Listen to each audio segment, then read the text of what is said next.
Hi there.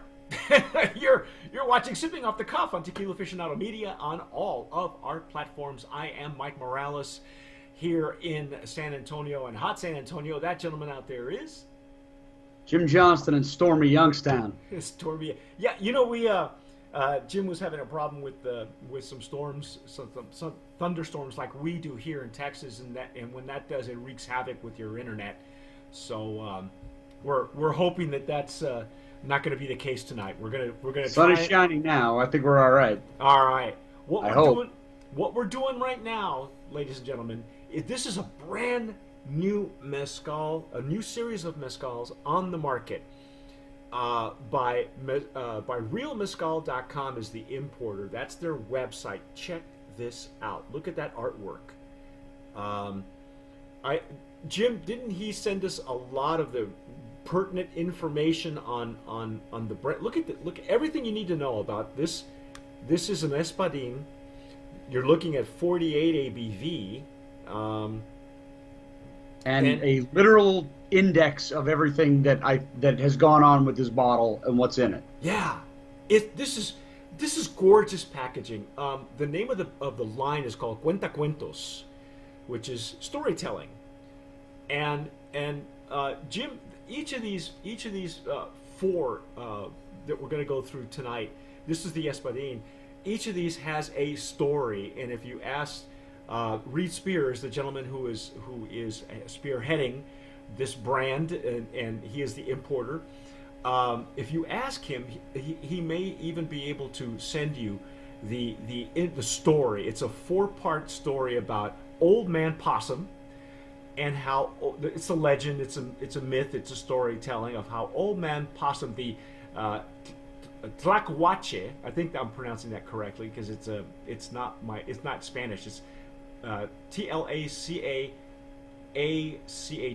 So it's uh, Zapotec, isn't it? yeah, I think so. It's Tlacuache, and it's the Old Man Possum, and how the story goes is how he fooled the demons into sharing their secret about mezcal, tobacco, and dance, mezcal, and tobacco, which includes fire at that point. So, Good Friday night. yeah. Oh, hey, all three of those? Yeah, yeah, buddy. So anyway, Jim, I'm excited for Jim because not only are we going to use the Stasel Jarritos for our tasting tonight, this is the Mezcal Jarrito, but technically, aside from Jim's original audition, this is his first. This is our first tasting of a mezcal Yes. together. And for those of you who don't know anything about this brand, like I say, it's really brand new. The Reed Spear, who is, like I say, spearheading this project, is only dealing with mezcals that are made ancestral and artisanal mezcals. And Oh, if you're familiar with what's going on with mezcal, there are four segments: traditional, artisanal, ancestral, and industrial. Okay, so he's only dealing with the first two. And what was that look, Jim? That well, sniff. you told me a little bit about what kind of falls into the category of industrial, and then it just made me think industrial waste. So, Yeah, well, you don't want to do that.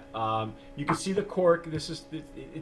It's really elegant bottling. I have to give it to Reed, Mr. Spear. He and I have been communicating over Twitter for a long time, and I knew this project was coming up, and I said, well, man, whenever you're ready, when you've got this ready, I'd love to have what you're bringing in, for sipping off the cuff. And lo and behold, we are probably the first website to taste this line from realmezcal.com. So I don't want to jump the gun. I mean, this is just me here, but I've been looking at these bottles on the shelf for about a week now, maybe two, and everything about it is exotic, but in a traditional way. It looks like this is exactly what I expect to see if I walked into a place I've never been and asked them what their local liquor was, and they produced for me some magical bottle because there's the seal and the signature of the mezcalero on here. There's there's a bottle numbering on here that actually looks like it was written by hand on this bottle. Yes. All of the pertinent details, and then this great artwork on the front. And he wanted us to let everybody know who was involved in the artwork because he has done the logo. His name escapes me, but in one of the next few tastings we'll get his name for you.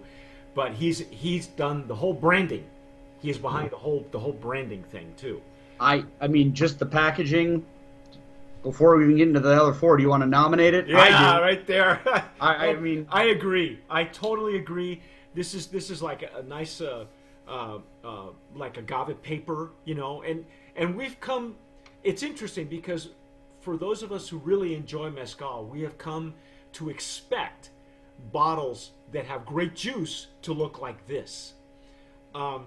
And you can read this bottle like when a good magazine that you've been waiting for shows up at the door every month. This is like, for people who like agave spirits, this is like you're sitting there reading it like it's a book. No. Which I think is sort of the point, the story.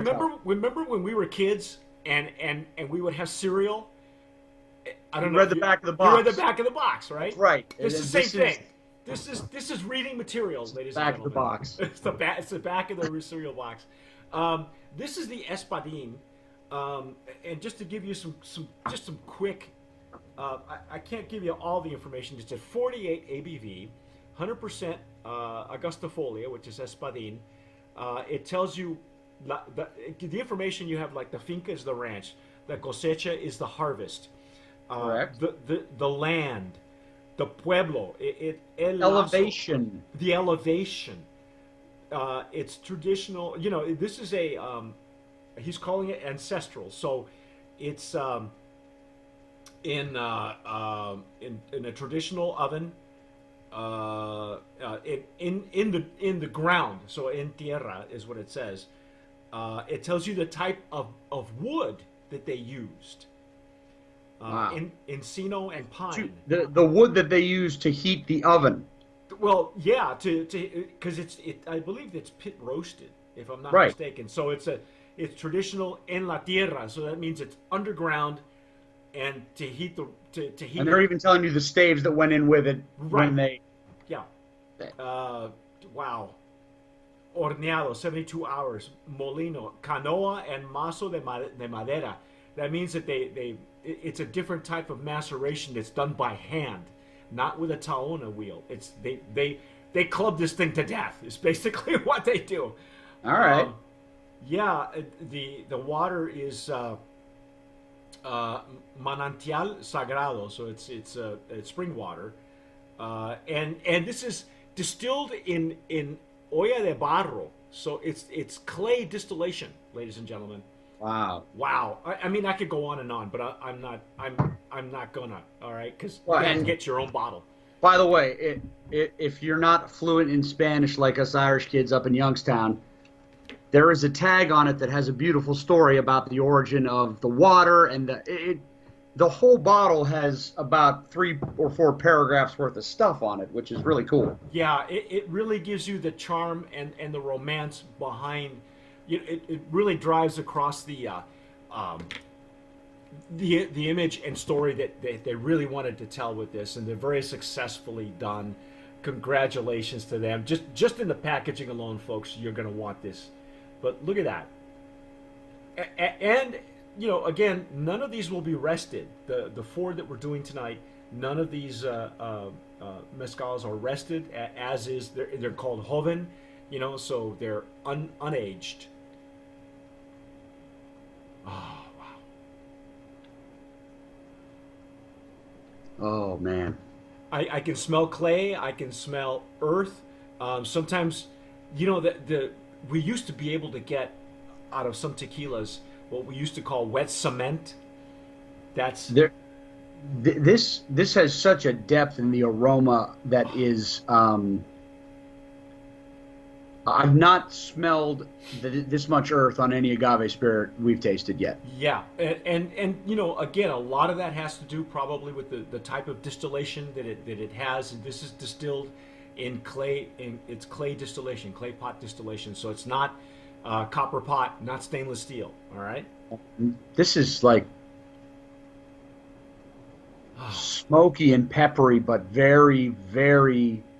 It's subtle, isn't it? It's like It's not, yeah. it's rounded. The edges are very round. It's like a really, if I had to compare it to anything, it's like a very approachable cigar. You know, you just know Yeah, that you know that it's a cigar, but you know that it's a uh, uh, the tobacco's in there. It's a richer type of flavor you're looking for as opposed to the punch. and I'll tell you something. It's one thing when the juice itself has a nice long finish. This aroma actually has a finish if you take a deep enough Yeah, breath. yeah. Because that it's penetrating, but it's good. It's like a It's like almost like a menthol coolness that comes with it, and it's a spiritual cleansing. Jim, it's a spiritual that's cleansing. right. That's right. Fire, tobacco, and liquor And as and, a and dancing liquor, yes. right. The spirit. I mean, they call it a spirits for a reason. This is why they call it a spirit. I gotta dive in, man. All right.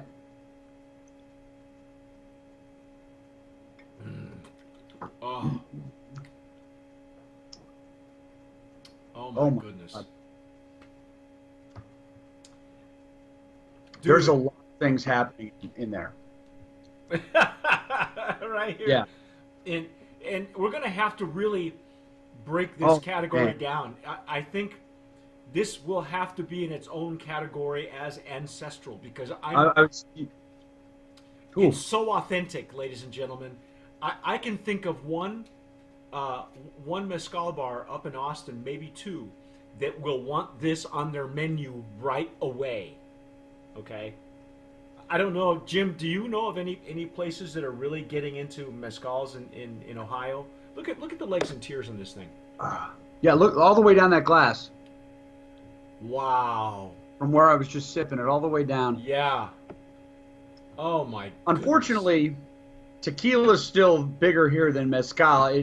There's some craft cocktail bars that are using it, but there's nobody that's really adopting it as having 6 or 7 bottles on the shelf. So Now, you're the guy. I'm going to be the guy. You're the guy. And I'm going to pass this out, but wow, this is so. This finish, it's a warm and fuzzy all the way down on a cold Youngstown, Ohio day, man. Yeah. Oh, And this has. I'm a obviously I love Scotch. I've talked about that before, and my favorite is Islay Scotch, which is the island that's got that heavy peatiness to it and smoke to it. This is reminiscent of that, but not in the way where the smoke flavor is dominant. It's there, but it blends with the earthiness, and it blends with the agave that that that comes through the whole way with it. But it keeps it kind of is. The agave in here acts like a binder for me. It keeps all those flavors there together you without go. There you go. letting It's one a of them binder. overwhelm the other. I love it. I love it. It really is. It's like a liquid cigar. It is. Yeah. It is.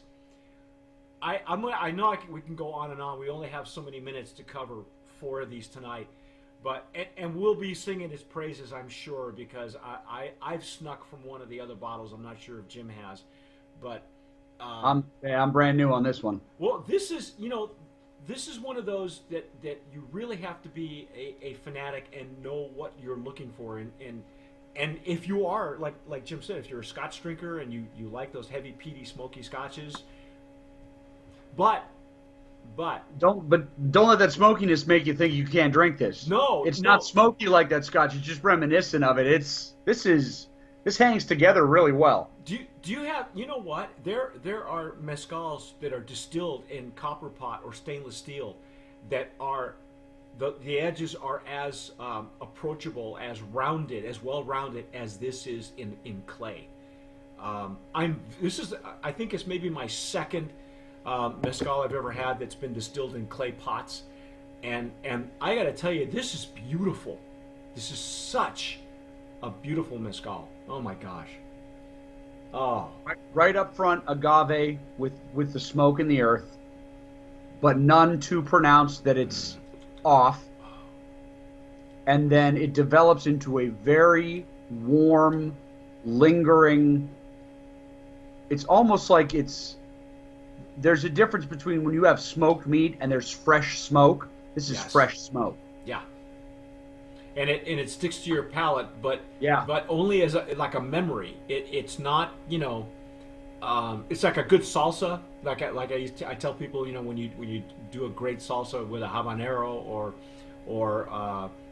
any of the hotter chilies, you go back for more and you go back for more, and then suddenly your palate starts to get really, really hot and you have to back away, and that's the smokiness on this mezcal. It really just grows on you. It just grows on you. It is the loveliest. And as I sip this and I still have that lingering taste in my mouth, the aroma becomes even more subtle on it, but it's all still there.